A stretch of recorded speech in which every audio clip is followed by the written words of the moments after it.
Imagina. CEAP, Centro Espírita Altivo Panfiro. Uma casa de amor. Bom dia, os companheiros aqui presentes. Bom dia quem nos acompanha de casa. Nós estamos analisando o Pai Nosso no Evangelho, no nosso Evangelho. Hoje nós vamos continuar do item 3 do Pai Nosso, que a vossa vontade seja feita na terra e no céu, que nós vamos usar essa explicação como página de abertura, certo? Depois faremos a nossa prece. Vamos lá, Guilherme. 28:3.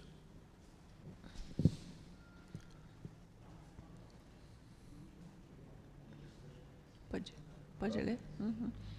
Que a vossa vontade seja feita na terra como no céu. Se a submissão é um dever do filho em relação ao pai, do inferior para com o seu superior, quanto maior não deve ser a da criatura em relação ao seu Criador. Fazer vossa vontade, Senhor, é obedecer vossas leis, submeter-se sem lamentações aos vossos decretos divinos. O homem a isso se submeterá quando compreender que vós sois a fonte de toda a sabedoria e que sem vós ele nada pode. Então ele fará a vossa vontade na terra, como os eleitos a fazem no céu.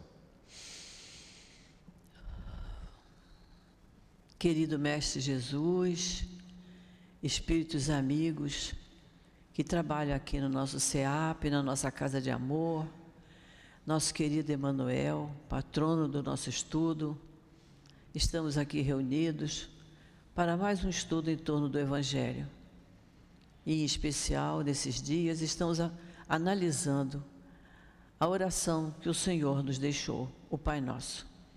Então, nós te pedimos, Jesus, que reforce em nós a vontade de nos aplicarmos cada vez mais a esse estudo, que só bem nos traz. Um estudo que nos acalma, que nos equilibra e serena os nossos sentimentos, nossos pensamentos, nossas palavras. Por isso nós te pedimos, Senhor, que abençoe a cada um de nós, que abençoe a todos aqueles que se reúnem conosco em pensamento durante esse estudo. Então, Jesus, em teu nome, em nome desses espíritos amorosos que aqui trabalham em nossa casa, em nome de Deus, nosso Pai, que nós iniciamos a nossa aula da manhã de hoje. Graças a Deus. Então, nós estamos analisando o Pai Nosso, o item 3 do nosso Evangelho, que é que a vossa vontade seja feita na terra como no céu. Então, ele diz aqui, como o nosso querido Guilherme já leu, ele diz assim, ó, fazer vossa vontade, Senhor, é obedecer-vos às leis. Obedecer às leis. Temos que ser submissos às leis de Deus. As leis estão lá no Decálogo, que a gente estuda no capítulo 1. As leis divinas estão no Livro dos Espíritos, lei do trabalho, lei de conservação, lei de destruição, lei de amor e caridade, está tudo lá no Livro dos Espíritos, né? Então, se nós nos submetermos a essa lei, nós iremos nos aproximar do reino dos céus. E ele diz aqui, o homem a isso se submeterá quando compreender que vós sois a fonte de toda a sabedoria e que sem vós ele nada pode. E aí nos leva a questão 614 do Livro dos Espíritos, que diz que nós só somos infelizes quando nos afastamos da lei. Quanto mais nos aproximarmos das leis de Deus, mais felizes, mais serenos, mais equilibrados seremos, né? E ele diz assim, então, ele fará, o homem, né? Ele fará a vossa vontade na terra, como os eleitos fazem no céu. Quem são os eleitos? Aqueles que agiram de acordo com a lei. Quanto mais eu agir de acordo com a lei, mais eu vou me aproximar de Jesus, de Deus, dos bons espíritos. Isso só bem me trará. Então, que seja feita a vossa vontade na terra e no céu, na terra para começar desde já. né? A gente, o que eu tenho que saber? Ah, eu vou lá no capítulo 1, vou ver o que é que tem no Decálogo. Ali tem coisas que a gente sabe de cor, né? Não matarás, não roubarás, mas são 10 mandamentos, então nós temos que saber os 10. Temos que procurar seguir. E estudar no livro dos Espíritos as leis morais. Quando nós tomarmos consciência disso, nós vamos melhorar cada vez mais a nossa vida, a nossa maneira de encarar a vida, que não é fácil, que tem obstáculos, tem momentos de alegria, tem momentos de tristeza, tem momentos de saúde, tem momentos de doença, mas a gente, com muita fé em Deus e se submetendo às leis, a gente encara com mais facilidade. Então, vamos para o item 4. Dai-nos o pão nosso de cada dia. Dai-nos alimento para a manutenção das forças do corpo. Dai-nos também o alimento espiritual para o desenvolvimento do nosso espírito. Que é o que a gente faz diariamente, né? Cuidar do corpo, a gente se alimenta, é o café da manhã, é o almoço, é a janta, é a higiene que a gente faz do nosso corpo, o remedinho que a gente toma, isso a gente faz. Ele diz, dai-nos o alimento para a manutenção das forças do corpo, que a gente tenha possibilidades, né, de comprar os nossos remedinhos, de comprar os nossos alimentos, mas dai-nos também o alimento espiritual, que é o que nós estamos fazendo nesse momento. Que é o que a gente faz quando a gente reza o Pai Nosso, que é o que a gente faz quando a gente faz a nossa oração antes de sair de casa, antes de resolver alguma dificuldade que tenhamos que resolver na nossa vida de relação, certo? E à noite, ao deitar, nunca esquecer de agradecer a Deus por estar ali, no seu leito, na sua cama, no seu teto, inteiro, né? Não podemos deixar de agradecer. Então, é o que ele está dizendo aqui. O animal encontra sua comida, mas o homem deve obtê-la à custa da sua própria atividade, com os recursos da sua inteligência, porque vós o criastes livre. Nós fomos criados livres, nós temos inteligência, todos nós temos inteligência. O animal tem um princípio inteligente, então ele encontra, através da caça, cada animal tem a sua maneira de encontrar o seu alimento, né? Mas nós é através da inteligência, né? A gente trabalha para ter dinheiro para comprar o alimento, desde o momento que se tenha a idade suficiente para isso, né? Antes disso, a gente é alimentado por quem nos cria, né? Vós lhe disseste, tirarás o alimento da terra com o suor do teu rosto. Por essas palavras, fizeste do trabalho uma obrigação para ele, a fim de que exerça sua inteligência na busca de meios para satisfazer as suas necessidades e também propiciar-lhe o bem-estar. Uns pelo trabalho material, outros pelo trabalho intelectual. Sem o trabalho, ele ficaria estacionário e não poderia aspirar à felicidade dos espíritos superiores. Então, ele está falando aqui que nós vamos exercer a nossa inteligência. As menores tarefas que a gente faz, a gente usa inteligência. Quem não usar a inteligência faz aquilo de qualquer maneira. Seja a coisa mais ínfima que a gente fizer. Um café que a gente faça. O homem instalar um relógio na parede. Está usando a inteligência dele, né? Se ele não souber como é que ele vai fazer o furo para colocar a buchinha, para colocar o relógio na parede, não é certo? Então, nós usamos a nossa inteligência, né? Ele diz, na busca dos meios para satisfazer suas necessidades físicas e também para proporcionar o bem-estar.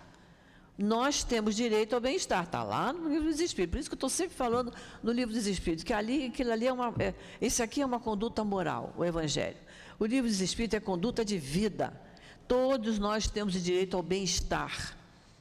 Não se pode dizer assim, mas olha só, tem ar-condicionado em tudo quanto é lugar, na casa do fulano tem ar-condicionado na sala, no quarto, desde que ele adquiriu aquilo com o resultado do seu esforço pelo trabalho, ele tem direito de ter o carro do ano, ele tem direito a ter o ar-condicionado, porque o trabalhador, quando dorme com o ar-condicionado, ele acorda muito mais bem disposto para trabalhar do que se ele dormir uma noite inteira se abanando por causa do calor e por causa do mosquito. Não é verdade? Então, a gente tem que ter consciência disso, né?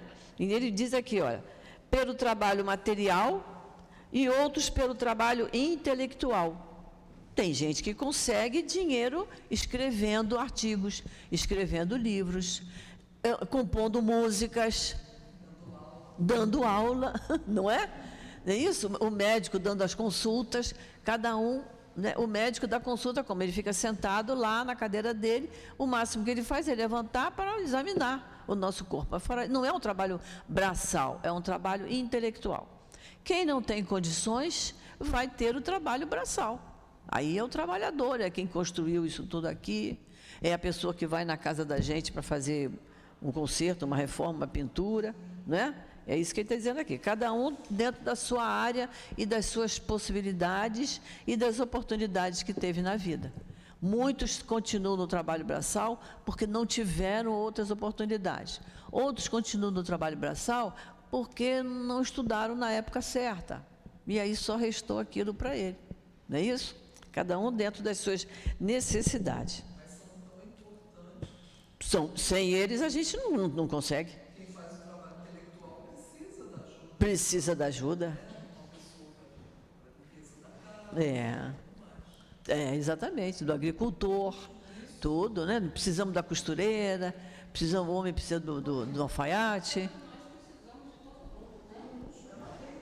Por isso que tem a lei de solidariedade.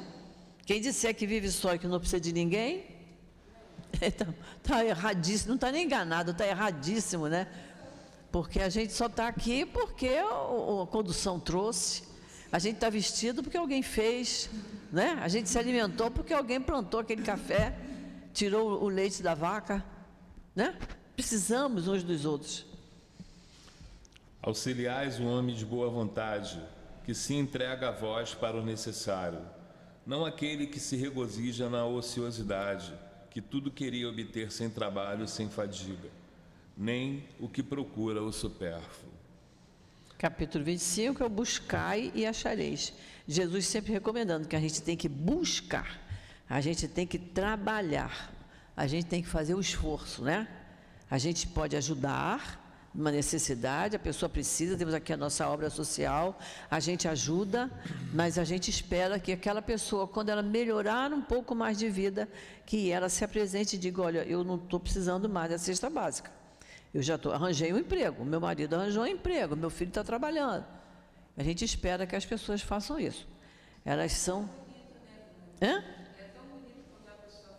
É muito bonito, E acontece, viu? E acontece. Eu e o marido que trabalhamos 30 anos na obra social lá do Leon Denis, nós assistimos isso. A pessoa chegar e dizer, eu queria dizer a vocês que meu filho está trabalhando, eu também arranjei um emprego, eu não preciso mais. Então, a única coisa que se fazia lá é aquela pessoa passar pela assistência fraterna, ir para o passe de cura, né? Uma coisa também que se oferecia era um curativo, porque era uma coisa que se podia fazer lá, né? Atendimento médico, podia se fazer lá, mas a obrigação de se dar a cesta básica, de dar o alimento, vestir, calçar, pagar o gás, a conta da luz, a gente já não precisava mais. Muitas pessoas chegam e dão essa declaração. E isso é muito bonito, né? E engraçado, quando começou a pandemia, eu e a Sandra, a gente fazia máscara para trocar por alimento. Isso. Aí, fomos na casa de muitas famílias, né, ver a necessidade e tal, vimos muita mãe. Aí depois passou a pandemia, né, deu uma baixa, muitas mães chegaram a mim e falaram, olha, Marcela, a gente, graças a Deus, não preciso mais, não precisei trabalhar, meu marido começou, aí foi passando, aí eu vim pra cá e dizer pra ela, eu fiquei tão feliz. Lógico. E hoje umas estão trabalhando, tem até suas lojinhas, eu fico muito feliz com isso. Lógico, é isso aí que ele está falando aqui. É a pessoa que busca o trabalho. Ela não quer ser servida o tempo todo, né? Ela busca o trabalho, né? Porque me diz aqui, ó, sem o trabalho, o homem ficaria estacionário. E tudo no nosso corpo, nós já comentamos aqui. A pessoa quebra a perna, engessa a perna, fica 90 dias com a perna engessada, ela definha, por falta de movimento. Assim também é a inteligência, né? Ela definha. Você vê que uma pessoa, eu já vi muito isso, estou caminhando para lá.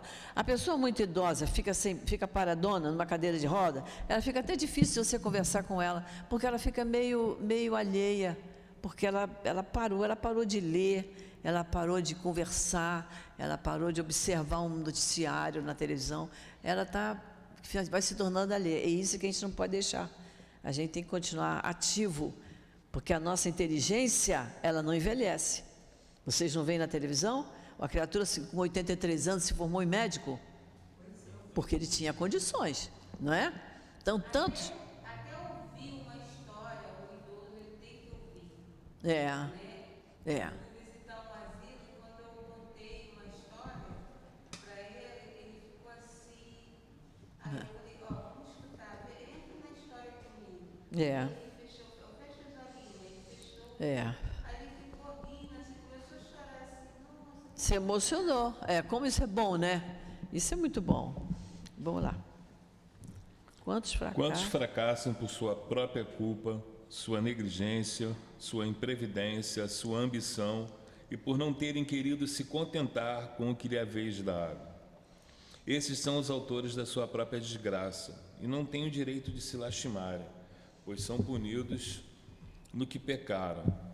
Mas esses mesmos não são abandonados por vós, porque sois infinitamente misericordioso e lhes estendei a mão caridosa, desde que, como o filho pródigo, retornem sinceramente para vós.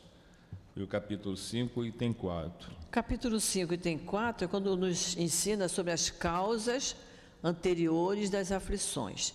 Mas aqui também, quando ele fala da negligência, da imprevidência, são causas atuais, né? Quando a gente é imprevidente, quando a gente é ambicioso, quando a gente não se contenta com o que tem, reclama o tempo todo, são causas atuais. E o que ele diz aqui no final? Mas esses não são abandonados porque somos todos filhos de Deus. Se um pai não abandona um filho, Deus não vai abandonar. Porque sois infinitamente misericordiosos, né? Misericordioso, Deus, e lhes estendeis a mão caridosa, desde que, como o filho pródigo, retornem sinceramente para vós. Então, não é dizer assim, Senhor, eu estou aqui diante de Ti, eu estou arrependido, não vou mais falar aquilo, não vou mais fazer aquilo. O menor obstáculo que apareça, faz tudo de novo. Então, não está sendo sincero. Por que o pai lá do filho pródigo recebeu o filho, matou os bois para servir a todo mundo? Porque a história era essa, era para mostrar que voltando com sinceridade, com arrependimento, ele é recebido. Assim somos nós, né? A gente desencarna, tivemos lá os nossos defeitos, no plano espiritual a gente cai em si, se arrepende das coisas erradas que fez, se arrepende sinceramente, aí nos é dado outra oportunidade da gente refazer a nossa vida de uma maneira mais correta, que é o que ele está dizendo aqui, é retornar com sinceridade. Vamos lá. Antes de nos lastimarmos da nossa sorte, perguntemos a nós mesmos se ela não é uma obra da nossa autoria. A cada sofrimento que nos chegue, verifiquemos se não dependia de nós evitá-lo. Mas digamos também que Deus nos deu a inteligência para nos tirar do atoleiro e que fazer um bom uso dela depende unicamente de nós. Deus nos deu a inteligência para nos tirar do atoleiro. E o que a gente aprende aqui na doutrina? Quando a gente está numa situação difícil, a gente reza, pede aos bons espíritos que nos inspirem, que nos ajudem para que eu tome a atitude correta. Essa semana mesmo nós passamos por uma situação, nós tínhamos que pagar multa de trânsito e aí fomos pagar. Aí está escrito assim, pague no banco mais da sua preferência. Fomos no banco da preferência, que era perto, aqui está mandando pagar no banco que emitiu. Fomos no banco que emitiu. Chegou lá, a pessoa disse assim, olha só, vocês têm que atualizar os dados de vocês no Detran, mas vocês vão na papelaria ali, até apontou, aquela papelaria ali, que ali a pessoa resolve. Eu digo, na papelaria vai resolver os dados? Vai, pode ir lá, o funcionário do banco. Nós fomos na papelaria, a pessoa olhou e disse, não, isso não é com a gente, sabe por quê? Nada estava vencido, ia vencer em outubro. A gente só faz isso quando está vencido.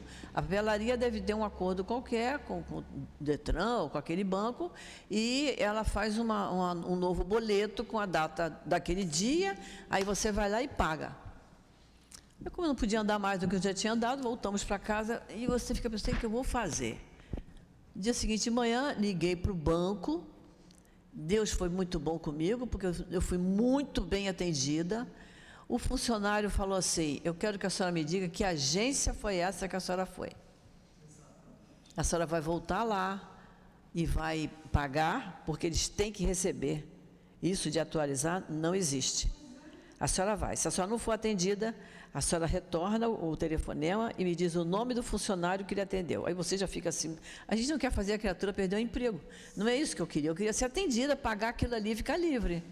Aí o Jorge foi, e eu falei assim, Jorge, leva dinheiro para pagar em dinheiro, porque nós não temos conta nesse banco. Chegou lá, ele pagou com o cartão do outro banco, não teve problema nenhum. Aí eu fiquei pensando, certamente a agência central ligou para aquela agência, contou o caso e disse, vocês têm que receber. Isso, o que era aquilo? Era uma incompetência do funcionário, que não sabia lidar com aquela situação. Mas, gente, enquanto o Jorge foi, que eu nem fui com ele, que eu estava com muita dor nas pernas, ele foi sozinho, eu fiz a minha oração, pedi muito a Deus que ele fosse atendido, fosse bem recebido. Quando ele voltou, falou, está tudo resolvido, está pago. E a gente só pode agradecer a Deus, a bondade de Deus. E a bondade de eu ter sido bem atendida, foi uma pessoa que me ouviu. Aconteceu uma coisa parecida comigo. Eu fui no banco exatamente assim, com um boleto para pagar. Pagaram em qualquer agência bancária. Cheguei lá, não, amigo, você não consegue efetuar o pagamento aqui. Você tem que ir na loteria mais próxima. Eu falei, amigo, isso aqui é o que eu não vou comprar. O que está escrito aqui? Pagamento. Não, mas é aqui. Não ficar. Não sai da graça, fui para a loteria. E paguei na loteria. Mas o banco não quis aceitar o pagamento. Pois é. Mas eu descobri que isso foi incompetência do funcionário, porque quando voltou lá na mesma situação, com o mesmo documento, repagou. Por que não pagou na véspera, né? É isso aí, mas a gente tem que... Essas coisas acontecem, né? A falta de competência acontece, então a gente tem que pedir a Deus para nos ajudar. Né? Quer fazer um comentário? Hein, Guilherme? Oi? Quer falar alguma coisa? Não, estou dando a indicação para você. Então, vamos lá. Visto que a lei do trabalho é condição para o homem na terra, dai-nos a coragem e a força necessárias para cumpri-la. Dai-nos também a prudência, a previdência e a moderação, para que não venhamos a perder os seus frutos. Olha a palavra moderação aí como é boa, né? O trabalho é uma lei divina, então todos precisam trabalhar, né? Mas que a gente haja com moderação. Dai-nos, pois, Senhor, nosso pão de cada dia, isto é, os meios de adquirir, pelo trabalho, as coisas necessárias à vida, porque ninguém tem o direito de reclamar o supérfluo. Ninguém tem direito de reclamar o supérfluo. Isso aí vocês podem anotar. Questão 715 do Livro dos Espíritos, que vai nos falar do necessário e do supérfluo. A gente sabe o que é o necessário e o que é o supérfluo, né? Mas no Livro dos Espíritos eles explicam isso muito bem. A gente tem essa noção, né? Se a gente tem 2 pés, para que eu preciso de ter 80 pares de sapato? Mas eu vi uma reportagem na televisão que a atriz tinha 80 pares de sapato. A gente fica pensando, por isso que deve levar mais horas para se arrumar, porque não sabe qual é o par de sapato que vai escolher. Quando a gente só tem 2 ou 3 pares, eu então que tenho dificuldade, só tenho um para dia frio e um para dia quente. Então não tem dificuldade nenhuma de escolher. Mas quem pode ter mais de um, vai ter. É o que a pessoa, é o bem-estar dela. Ela tem chance de ter isso, vai ter, não tem problema nenhum. Já vimos isso hoje. Mas é o exagero é que nos atrapalha, né? Então, questão 715, tá? Vamos lá.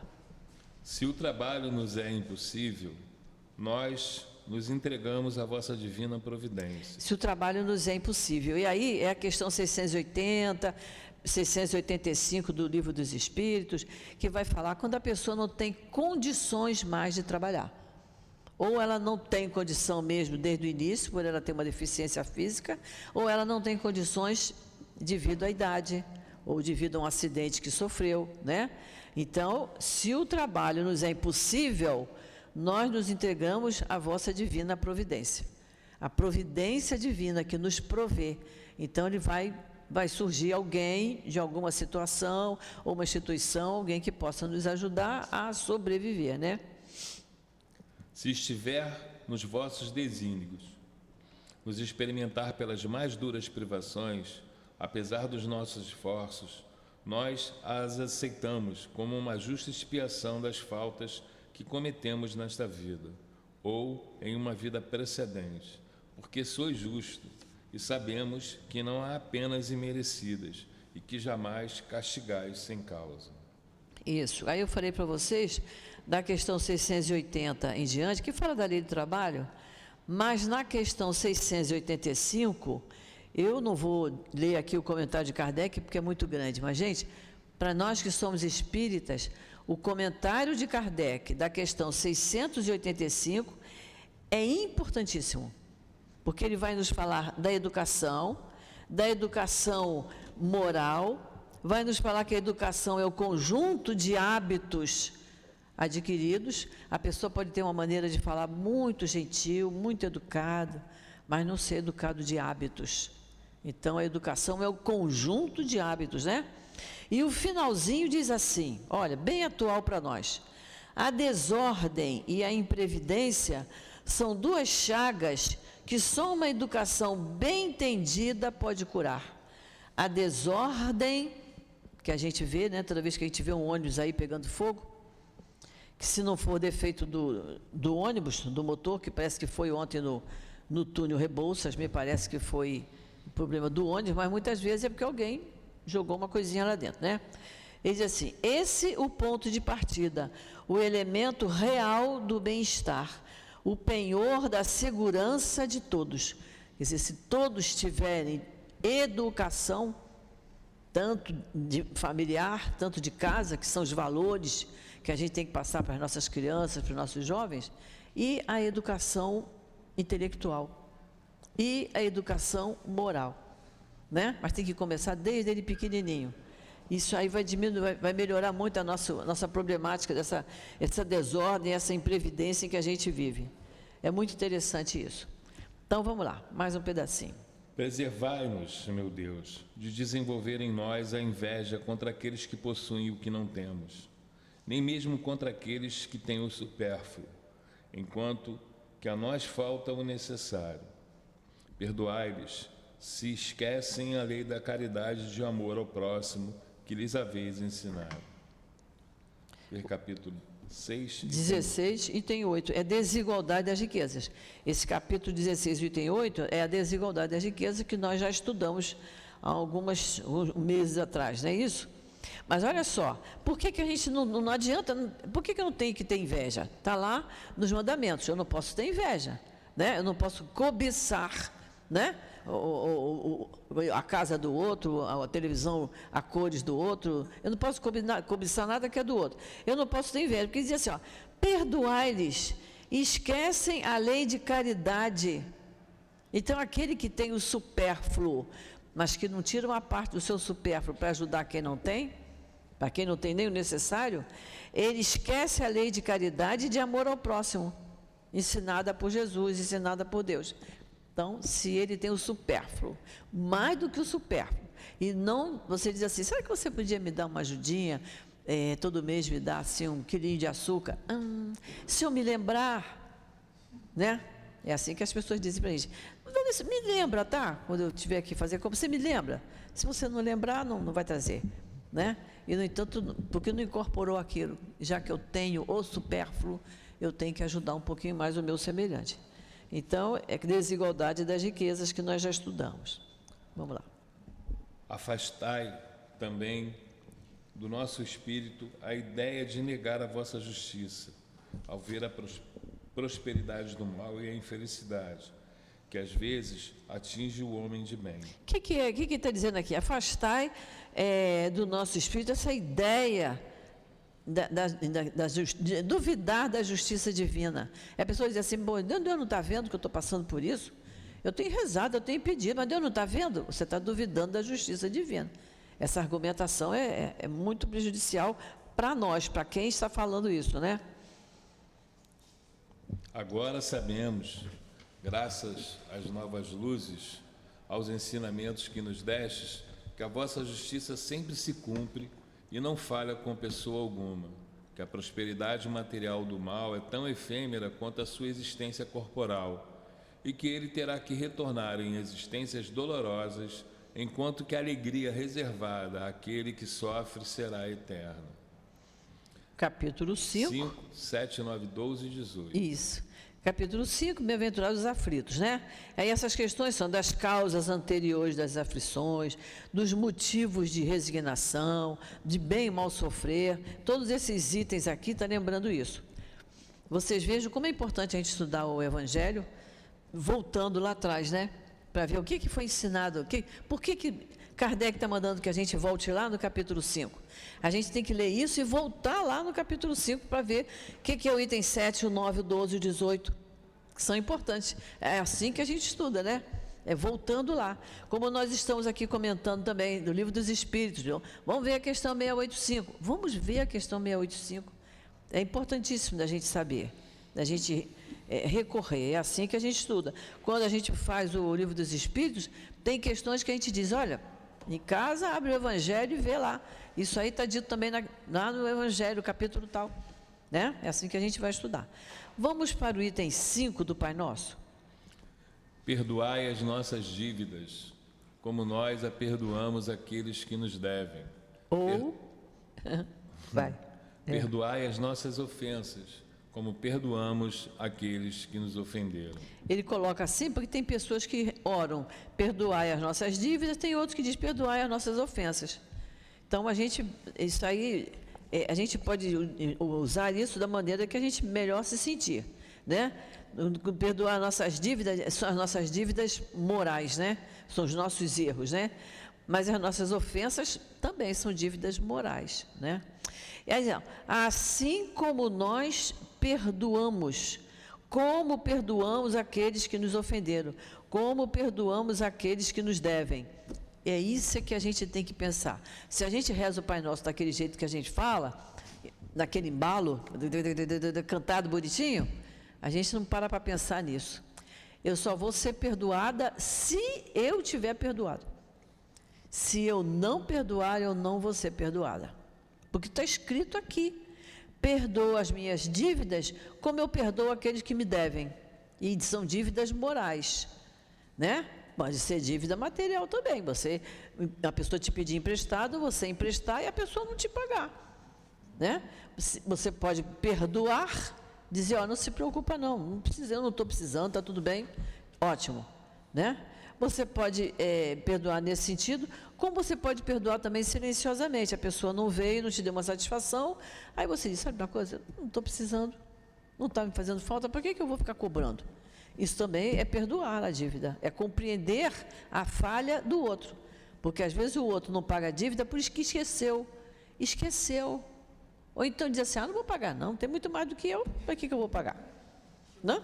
Então, quem emprestou pode passar pelas duas situações, ou a pessoa vir dar uma satisfação e você dizer que está perdoado, ou a pessoa não te dizer nada, mas você também intimamente perdoou, né? Agora, se eu não perdoar nada, se a pessoa me ofendeu e eu ficar para o resto da minha vida relembrando, as minhas ofensas também não serão perdoadas. Está bem claro, Jesus deixou bem claro isso no Pai Nosso. Que é por isso que a gente tem que rezar o Pai Nosso bem devagarzinho para pensar no que está falando. Porque senão não há sinceridade na minha oração, se eu não pensar no que eu estou falando, né? Então vamos lá. Cada uma das nossas infrações às vossas leis, Senhor, é uma ofensa que fazemos a vós. É uma dívida contraída que cedo ou tarde teremos que pagar. Nós rogamos a vossa infinita misericórdia o perdão dessas dívidas, prometendo fazer todos os esforços para não contrair outras. Já estão, prometendo fazer todos os esforços para não contrair outras dívidas, né? Cada infração que a gente comete é uma ofensa que a gente faz a Deus. A gente comete uma infração de trânsito, a gente vai lá, paga a multa, fica resolvido. É uma coisa do mundo material, aqui do terra a terra. Mas quando a gente maltrata alguém, quando a gente ofende alguém, quando a gente, no ambiente de trabalho, né, você passa a perna no companheiro de trabalho para você ser promovido, né? Aí você diz assim, não, mas o chefe me botou lá porque eu merecia. O outro não merecia, mas eu fiz uma confusãozinha, fiz uma fofoquinha, e o chefe então me botou lá para frente. Isso é uma infração à lei de amor ao próximo. E para Deus nada passa despercebido. Para nós passa, né? Nós já comentamos isso aqui. A gente olha para o companheiro, a gente não sabe o que o companheiro está pensando naquela hora. Nem ninguém sabe o que eu estou pensando. Mas para Deus nada passa despercebido. Nada. Nada, nas mínimas coisas. Até uma falta, pai e filho, mãe e filho, uma falta de atenção, um adiamento de uma conversa, de uma educação, é uma infração. Porque o filho é um compromisso. O paciente é um compromisso para o médico. O aluno é um compromisso para o professor. Então, se o professor disser, hoje eu vou para a escola, mas eu não vou fazer nada, vou mandar eles fazerem lá um trabalhinho qualquer e vou descansar minha cabeça, está errado. Erradíssimo. Tem que ensinar sempre que estiver lá. O médico tem que consultar o paciente perfeitamente, né? Essa consciência que a gente tem que ter. Da caridade fizeste uma lei definitiva para nós, mas a caridade não consiste apenas em ajudar o semelhante na sua necessidade. Ela também está no esquecimento e no perdão das ofensas. Como poderíamos implorar a vossa indulgência se nos esquecêssemos de usá-la para com aqueles dos quais nos queixamos? Exatamente o que nós falamos, né? É isso aí. No esquecimento e no perdão também é uma forma de caridade. Dai-nos, meu Deus, forças para apagar em nossa alma todo ressentimento, todo ódio e todo rancor. Fazei com que a morte não nos surpreenda com um desejo de vingança em nosso coração. Lembra que nós estudamos lá no capítulo 10? Vou só mostrar para vocês aqui rapidinho. Capítulo 10, item 14. Deixa eu ver aqui no meu. Olha só. Quando ele diz aqui, olha.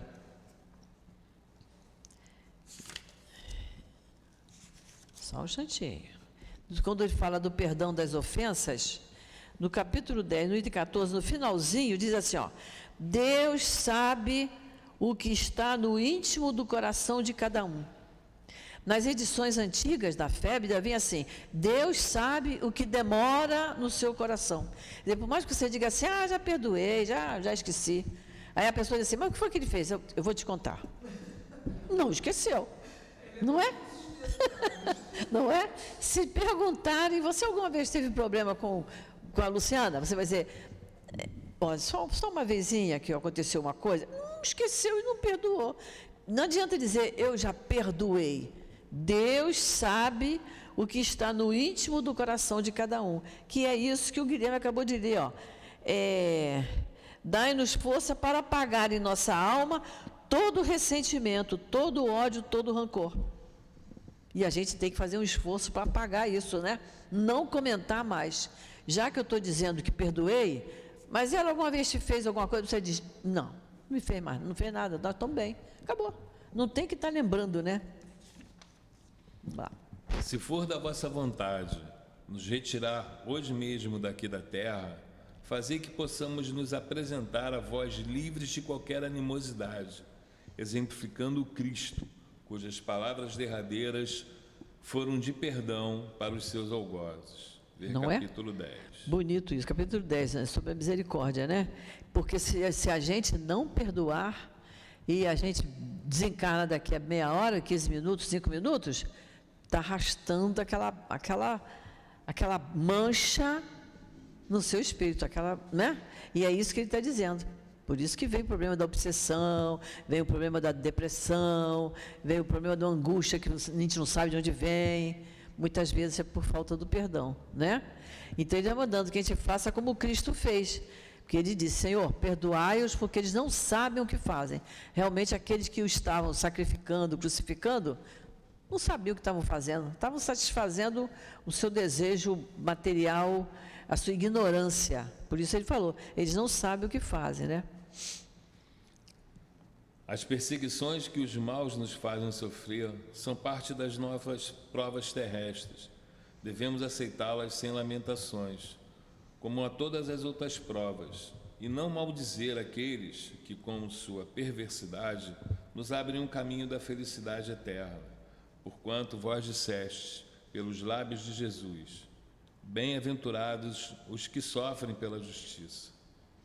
Abençoemos, portanto, a mão que nos magoa e humilha, porque os sofrimentos do corpo fortificam nossa alma e seremos elevados em nossa humildade. Ver capítulo 12, item 4. É o amai-vos, os vossos inimigos, amai os vossos inimigos. Então, olha aqui, muita gente fala assim, mas se a gente for seguir o que está aqui, que ele está dizendo aqui, olha, é que eu tenho que amar aquele que está me proporcionando aquela prova, aquela dor, aquele sofrimento. Não é isso, é a gente entender que nós não somos coitadinhos, nós não somos injustiçados. Existe injustiça? Existe. Aquela pessoa que está me fazendo mal, ela está cometendo um mal, ela está cometendo uma injustiça. Mas eu não sou uma coitadinha. Eu estou passando por aquilo porque eu preciso passar. É o método educativo que Deus nos usa para conosco, né? É passar por uma dificuldade para eu entender o que eu tenho que aprender com isso. Você tem um problema com o vizinho. Nem você pode se mudar, nem você pode mandar o vizinho se mudar, né? É uma prova que você tem que passar, não é isso? E a gente não tem que continuar morando no mesmo lugar? Adianta ir bater lá na porta dele para brigar com ele? Vai piorar a situação. Então, o que a gente tem que fazer? Orar, pedir muito a Deus que nos ajude. Isso aí, eu devia ter uns 20 e tantos, 30 anos, nós tivemos uma vizinha com filhos que era uma coisa terrível. Não era só comigo, não, era com o prédio todo. E eu me lembro que a minha mãe disse, ore todos os dias, peça a Deus por essa criatura, fale o nome dela todo, fala de Jesus, olha só, fulana de tal, assim, está prejudicando, não é só a mim, é o prédio todo, está todo mundo reclamando. Minha filha, ela vai sair daí. Você só tem que ter paciência. Olha, nós aturamos quase um ano aquela criatura. Aí foi descoberto que ela estava comprando o apartamento pela Caixa Econômica e que o marido não pagava. Então, eles foi leiloado, eles foram expulsos de lá, sabe? Mas nós, como vizinho, morador, não podíamos tirar aquela criatura. Ela continuava lá achando que a Caixa Econômica ia deixar ela ficar morando ali de graça e perturbando muita gente. Mas ela acabou saindo, ela acabou deixando o prédio em paz, que era um grupo de moradores muito bons, sabe? Era um grupo muito unido, e aquela pessoa veio para perturbar. Mas, numa situação difícil, quando você tem um chefe também incompreensível, né? Você tem um filho difícil, você tem um irmão, você tem um pai, uma mãe, orar muito e pedir a Deus que nos dê força, que é o que ele está pedindo aqui, que nos dê força para a gente conseguir entender que aquela situação, muitas vezes, é para nos educar. E é uma prova, toda prova é para a gente aprender alguma coisa. Bendito seja o vosso nome, Senhor, porque nos ensinaste que a nossa sorte não está irrevogavelmente fixada após a morte, que encontraremos em outras existências os meios de resgatar, de reparar nossas faltas passadas, de realizar em uma nova vida o que nesta não podemos fazer para o nosso adiantamento. Ver o capítulo 4 e o capítulo 5, item 5. Capítulo 4, ninguém pode ver o reino de Deus se não nascer de novo. E o capítulo 5, item 5, são as causas atuais das aflições, né? Então, ele está dizendo, bendito seja o vosso nome, Senhor. Estou louvando o nome de Deus, mostrando que a nossa sorte não está irrevogavelmente fixada após a morte. O que é uma coisa irrevogável? Que vai ter que passar por aquilo e vai ficar naquela situação difícil eternamente. E sabemos que não. Sempre a gente se lembra, quando alguém fala de pena eterna, que a gente sempre pensa nisso. Nós, como pai, como mãe, que somos imperfeitos, não deixamos um filho nosso de castigo horas e horas e horas, e um dia inteiro, uma semana? Por que o pai, que é misericordioso, bom e perfeito, vai deixar um filho padecendo lá no umbral, no inferno, no purgatório, o termo que a gente usar? Não.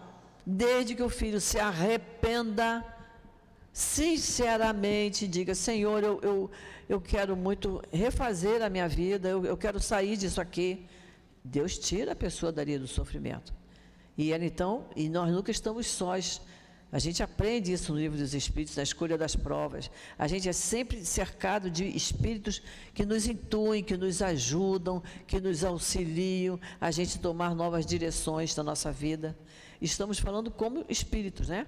Como a gente tem aqui como encarnado, né? Começando pelos pais da gente, pelo quem nos cria, ou pelos livros que nos intuem, são sempre meios que nós temos de a gente circular pelos melhores caminhos. Sempre temos, como espíritos também. Nunca ficamos sós nem desamparados, de jeito nenhum. Desse modo, se explicam, enfim, todas as aparentes anomalias da vida. É a luz lançada sobre o nosso passado e o nosso futuro. É o sinal incontestável da vossa soberana justiça e da vossa infinita bondade. Acho que ficou claro esse item para nós, né? Ficou bem claro isso, né?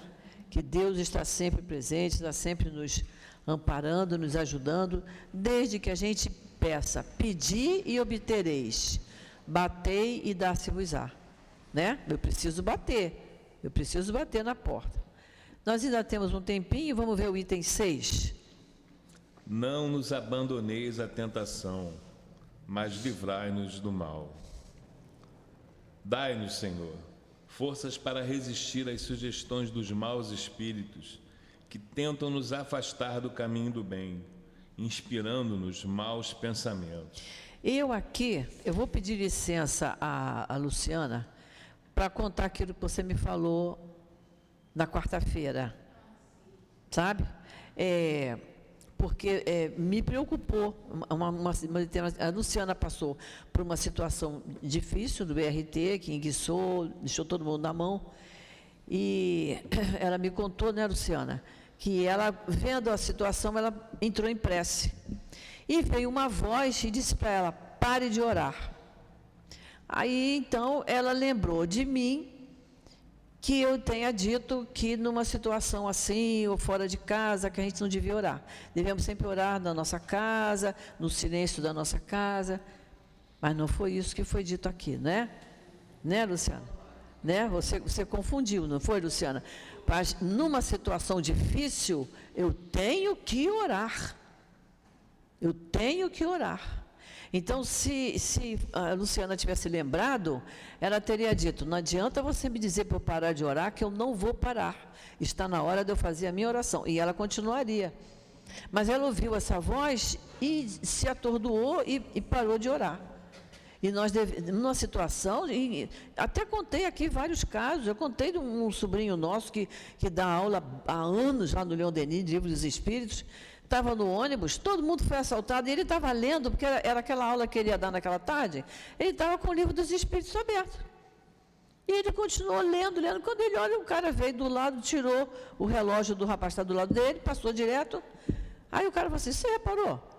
Ele assaltou todo mundo, não tocou em você, porque você está lendo esse livro aí, esse negócio aí que você está lendo. Ele falou: deve ser. Ele ficou invisível para o assaltante. Ele nem tinha percebido. O nosso amigo Paulo Cordeiro, que já desencarnou, que fazia sempre muita palestra lá no centro, o Paulo estava no carro, dirigindo, vieram assaltantes para tomar o carro dele, senta um do lado e senta um no banco de trás. Aí o banco de trás estava um evangelho em cima do banco. O cara fez: esse cara tem negócio de ver com o espiritismo, vamos sair, vamos deixar ele, não quero saber desse negócio de espírito, não. Deixaram ele, os assaltantes foram embora. Foi uma proteção o livro ali. Aí o Paulo disse: eu nem saí na hora. Eu fiz a minha prece, e agradecer a Deus, porque o livro estava fora da... Ele usava uma pasta, né, pendurada.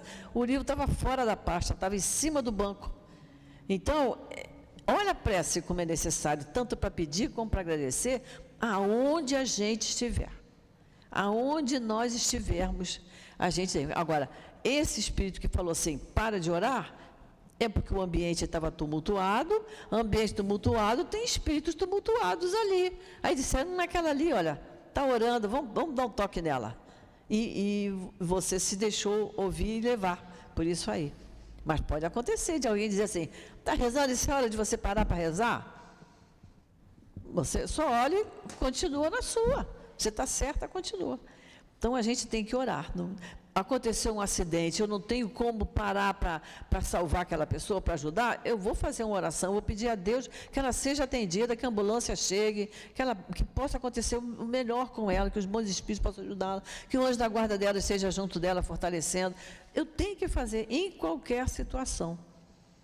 Tá, Luciana? Eu tinha que falar isso aqui para não ficar...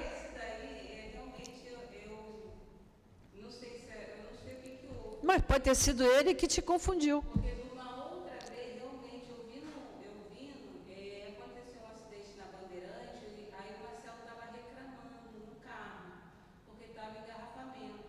Aí eu vi uma pessoa passar. Aí eu falei assim, a pessoa andando no meio dos carros.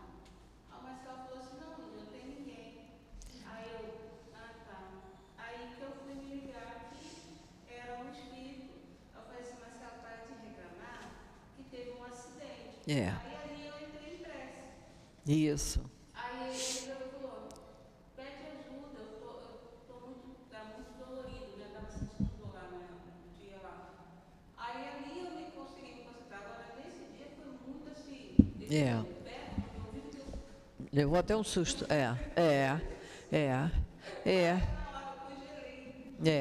Aí agora, quando eu vi isso aqui, eu falei, eu tenho que fazer o comentário do comentário que a Luciana fez, porque ninguém pode imaginar que existe alguma situação em que eu não deva orar. Eu devo orar. Muito especialmente numa situação dessa. Um assalto, um tumulto, um incêndio, um acidente. E sem contar que isso pode ocorrer de novo. Pode ocorrer.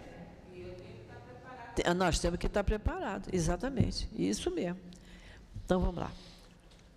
Nós mesmos, porém, somos espíritos imperfeitos, encarnados na Terra para expiar nossas faltas e nos aperfeiçoar. A causa primária do mal está em nós, e os maus espíritos apenas se aproveitam das nossas tendências viciosas, nas quais eles nos mantêm para nos tentar. Isso é sério, né? A causa primária do mal está em nós. Que a gente valoriza muito o mal, né? Há pessoas que você fala assim, está tudo bem com você? Não, estou assim, estou assado, blá, blá, blá, e se queixa. Esquece que naquelas 24 horas anteriores, teve momentos bons, mas a pessoa valoriza o mal. Então, ele diz aqui, a causa primária do mal está em nós. E os maus espíritos se aproveitam das nossas tendências viciosas. E eles então se aproveitam para nos tentar. Já que eu tenho uma tendência a ter pensamento negativo, né? Ter um engarrafamento, eu ficar, que absurdo, e agora só, eu vou chegar atrasado, o que está impedindo? Bom, mas logo hoje, logo comigo, não é? Você está cheio de pensamento negativo. Aí aqueles espíritos brincalhões, ficou para ali, ela está toda nervosinha, vamos ajudar ela. Aí vem a dor de cabeça, vem a dor no pescoço, né? E vai por aí afora. Cada imperfeição é uma porta aberta à influência desses espíritos, enquanto que, contra os seres perfeitos, eles são impotentes e renunciam a qualquer tentativa de atacá-los. Tudo o que fizermos para afastá-los será inútil, se não colocarmos em oposição a eles uma vontade inquebrantável de permanecer no bem e uma renúncia absoluta ao mal. Olha como a gente tem que ser forte, né? Porque cada imperfeição é uma porta para a influência dos maus espíritos. Ou seja, cada pensamento negativo, cada palavra negativa, cada reclamação, né? Cada dúvida com relação à justiça divina é uma porta aberta para eles, né? Aí ele diz aqui, tudo que fizermos para afastá-lo, então vai ser inútil, porque eu estou na negativa, né? Se não colocarmos em oposição a eles uma vontade nossa inquebrantável de permanecer no bem. Se eu já aprendi a agir no bem, eu não posso retrogradar. Eu só posso progredir, né? E uma renúncia absoluta ao mal. Mesmo que a pessoa do lado diga assim, mas você está vendo? O que esse povo está fazendo? A gente não pode mandar a pessoa calar a boca, né? Mas a gente pode balançar com a cabeça, não faz mal. Mas não pode alimentar o que aquela pessoa está falando. Porque acontece muito, né? Na fila do banco, agora não tem tanta fila de banco, mas de vez em quando tem, né? É isso, a fila do ônibus, o motorista correndo muito. Na clínica da família. É isso aí. Portanto, é contra nós mesmos que precisamos dirigir nossos esforços. Aí, então, os maus espíritos se afastarão naturalmente, visto que é o mal que os atrai, enquanto que o bem os repele. É interessante, ele manda que a gente veja lá adiante a prece pelos obsidiados, que nós vamos ver. É o item 81, que ainda falta um bocado, né? Mas olha só o que ele diz. Nós precisamos de reforçar, né, o nosso esforço, a nossa vontade em renunciar a tudo que é mal. Visto que o que é mal os atrai e o que é bem os repele. Porque quando a gente está só com o pensamento bom, o espírito malfazejo fica, ela está muito chatinha, ela agora qualquer coisa ela reza, ela agora não fala mais bobagem, né? Não xinga mais quando cai a tampa da panela no chão, né? Quando cai uma gaveta no dedo do pé, ela não diz mais aquelas coisas que ela dizia antigamente. Ela ficou muito chata agora, né? Então, eles se afastam, porque eles não querem ficar perto das pessoas que não agradam a presença para eles. Senhor, sustentai-nos em nossa fraqueza, inspirai-nos pela voz dos nossos anjos guardiães e dos bons espíritos, a vontade de nos corrigirmos das nossas imperfeições, para que possamos impedir que os espíritos impuros tenham acesso à nossa alma. Ver adiante o item 11. Item 11, que vai falar sobre espíritos protetores, que nós vamos estudar isso, né? Inspirai-nos pelos nossos anjos guardiães, para que nós tenhamos sempre atitudes corretas. Por isso, nas nossas orações, não devemos esquecer que nós temos um anjo de guarda, que é um espírito superior a nós, que Deus recomenda que ele nos acompanhe. Então, nós sempre temos que lembrar disso, nós não estamos sozinhos.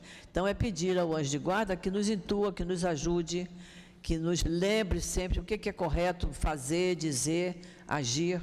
Isso é importantíssimo. Esse é o vital alimento para o bem-estar do nosso espírito. Do nosso espírito, com certeza, ter essa certeza, né? Senhor, o mal não é obra vossa, porque a fonte de todo o bem, que sois vós, não podeis jamais criar nada de mal. Somos nós mesmos que o criamos, ao desrespeitar as vossas leis e pelo mau uso que fazemos da liberdade que nos concedeste. Quando os homens obedecerem às vossas leis, o mal desaparecerá da terra, como já desapareceu dos mundos mais adiantados. O mal não é uma necessidade fatal para ninguém. Parece irresistível somente para aqueles que a ele se entregam com satisfação. Se nós temos a vontade de fazer o mal, também podemos ter o de fazer o bem. Eis a razão por que, Senhor, vos pedimos ajuda e a todos os bons espíritos para resistir à tentação.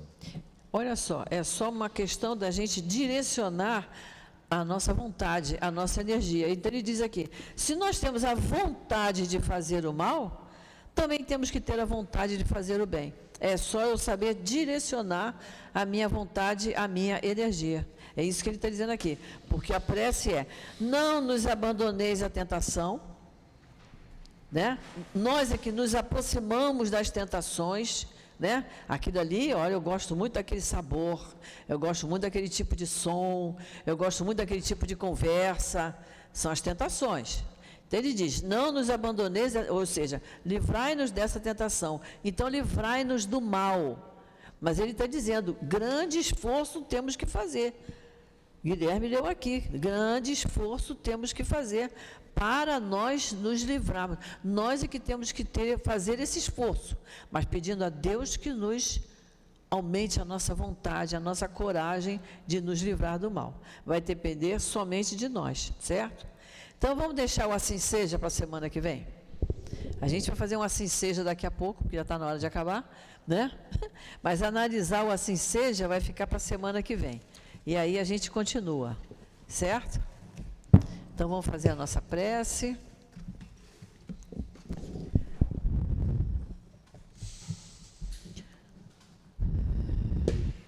Querido Jesus, nosso mestre, nosso amigo, nós agradecemos muito, Senhor, pela oportunidade que temos de estudar a doutrina espírita, que tanto nos esclarece. E, atualmente, Senhor, nessas nossas aulas, onde nós analisamos a oração que Tu nos deixaste, o Pai Nosso, que nós possamos sempre orar o Pai Nosso, mas pensando na Tua vontade, no porquê nos deste esse modelo de oração, porque cada frase tem um ensinamento, ensinamentos profundos, Senhor, que nós precisamos entender e segui-los, e seguir o mais depressa possível. Por isso nós te pedimos, Senhor, que fortaleça em nós a vontade de estudarmos a doutrina espírita, a vontade de nos melhorarmos, percebermos a necessidade da nossa reforma íntima, que é a reforma dos nossos pensamentos, dos nossos sentimentos, dos nossos atos e palavras. Por isso nós te pedimos, Senhor, que fique conosco sempre, porque estamos sempre precisando muito de Ti. E é em Teu nome, Jesus, em nome dos espíritos amigos que trabalham aqui no nosso CEAP, na nossa Casa de Amor, em nome de Deus, nosso Pai, que pedimos permissão para encerrarmos nesta manhã o estudo do Evangelho segundo o Espiritismo. Graças a Deus.